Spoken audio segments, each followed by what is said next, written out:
1 লাখ টাকার একটা ঘর ভেঙে কেউ একজন আত্মহত্যা করতেছে ঘরের ভিতরে। তো এখন ওই চাবি তো আপনার কাছে নেই, তো এখন যে দরজাটি আপনি ভাঙবেন দরজাটির মূল্য হচ্ছে 1 লাখ টাকা। তো আপনি জানেন যে এই 1 লাখ টাকার থেকে একটা মানুষের জীবন কিন্তু অনেক বড়, আসলে অনেক দামি।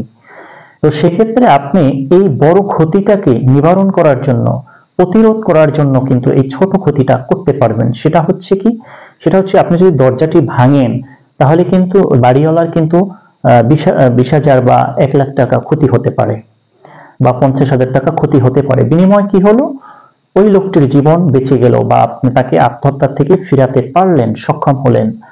তো এক্ষেত্রে আইন বলছে যে কেউ যদি বড় ক্ষতি প্রতিরোধ করার উদ্দেশ্যে, সৎ উদ্দেশ্য নিয়ে ছোট ক্ষতি করে বসে, তাহলে আইন এটাকে অপরাধ বলে গণ্য করবে না। আইন বলছে ছোট ক্ষতি সেটা অপরাধ বলে আমি গণ্য করব।